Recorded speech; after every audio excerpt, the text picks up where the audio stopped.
Let's talk politics then, shall we? Because it is more bad news today for the Tory party, because according to YouGov polling and other bits and pieces I've seen as well, apparently now it looks like the Tories could very soon slip behind Reform UK.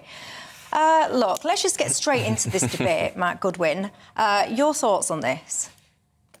We are approaching a watershed moment in British politics. I mean, if Reform draw level with the Conservatives in the polling, if they even push ahead of the Conservatives in the polling, we're going to see something that we've really not seen before in this country. Yes, you might say the Brexit Party polled well in the spring of 2019 amid all the Brexit chaos, but let me tell you, there's something more fundamental going on here. I think the Tories are rapidly facing an extinction-level event. They've only got 4 weeks to turn this around.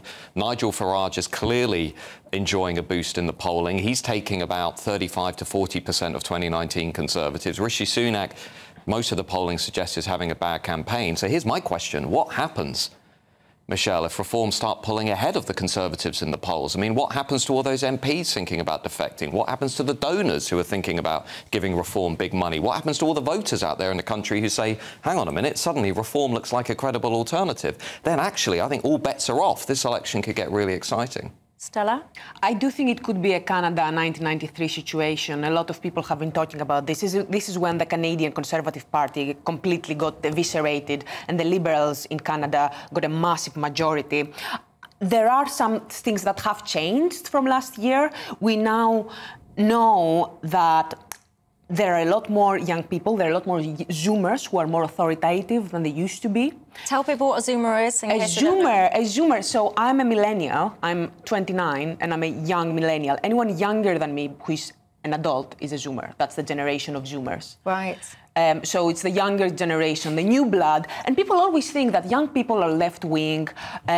You know, when you are young, you're a liberal. If you are young and you're not a left-wing, then you don't have a heart. If you're older and you're not a conservative, then you don't have a brain. But this is not actually the case. This didn't always used to be the case in the UK, especially. So now we are seeing that the young vote has completely collapsed for the Conservatives. And that's because they have completely disappointed them on very important issues for them, such as housing, for example. Nobody can get on the housing ladder. And so Reform has a very, very good chance of overtaking them and becoming the second party.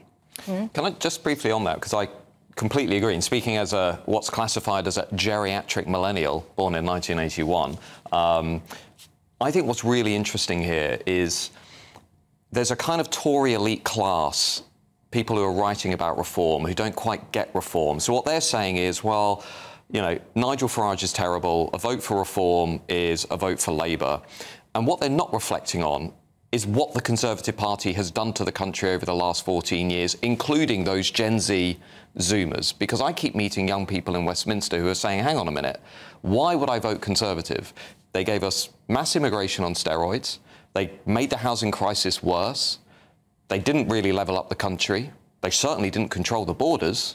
They've not given me a stake in this system on any meaningful level. And to make it worse, they've kind of laughed at everybody who's voting for Farage like they laughed for everybody who was voting for Brexit. So I actually think the sort of Tory elite class here is really out of touch with who's voting for them. And that's going to be really problematic for Rishi Sunak and the party. Well, they can't. It's too late. It's too late. The Tories are finished at this election. It's over. They're averaging 24% of the vote, Michelle. I could tell you, any Tory that would be sitting on this panel right now, they would be pushing back very hard. I had Bill Cash out on here, actually. Was it, when was that, Monday? You tell me at home. I think it was Monday. He was on here. He was absolutely resolute that the Tories will, you know, continue. They will prevail. Don't believe it is as bad as what you're saying. They might continue, but they're not going to win this election. Labour's going to win the biggest majority, I think, probably since 1997. And the reality of that is, they're going to win that, not because people are falling in love with the Labour Party, but because people really dislike the Tories. Well, what about George Galloway's Workers' Party then? Because there's a lot of people.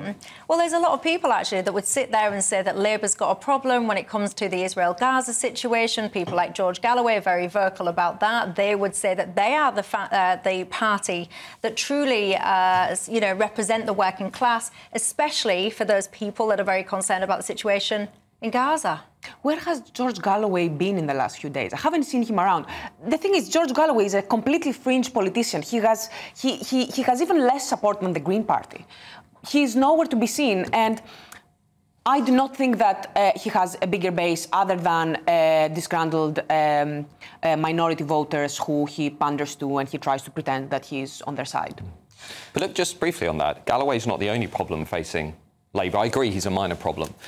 There's another dynamic to this. I think reform are actually going to be a problem for Labour. And I think, here's a prediction, the morning after the general election, I think we'll wake up and we'll all be seeing just how many second places reform have in Labour seats. A little bit like 2015, when Nigel Farage and UKIP had 120 second place finishes. If Farage actually gets this right, he'll be able to say the day after the election, not only am I in Clacton, and not only maybe is Richard Tice elected in Boston and Skegness, let's see, but reform is now second in 100, 150 seats across the Red Wall in parts of Wales. And this is where it gets interesting, not 2024, but 28, 29, when actually you start to see Labour facing serious opposition from reform, not the Tories. Yes, highly unlikely that in this election reform will be able to make a dent on the Labour Party, because prior to the new reform leadership, there were only 7 constituencies across all polling where reform was polling second, and as a result likely to get a parliamentary seat. And obviously, then organising their field games, their data is not yet there for them to be able to get out the vote.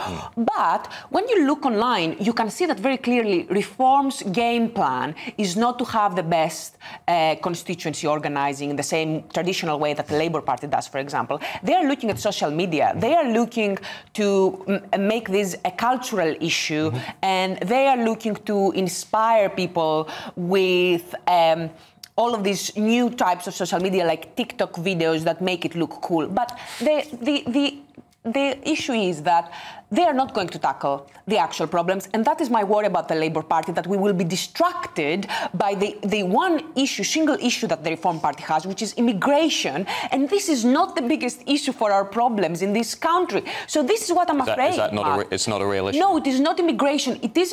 Immigration is not our biggest issue. Well, we're going to be talking about that issue after the break. Let me just clarify something, because a few people are getting in touch saying that you celebrated, apparently, the assault on Nigel Farage. I did, and people don't know what get the bag means. So I posted a tweet after the Sun editor, Harry Cole, exposed this young woman for being an OnlyFans girl, for having an OnlyFans account. And there were all of these people gleefully shaming her for having an OnlyFans account. And can I just say, young girls, if you're watching this, I do not think you should have an OnlyFans account. I don't think it's a good idea.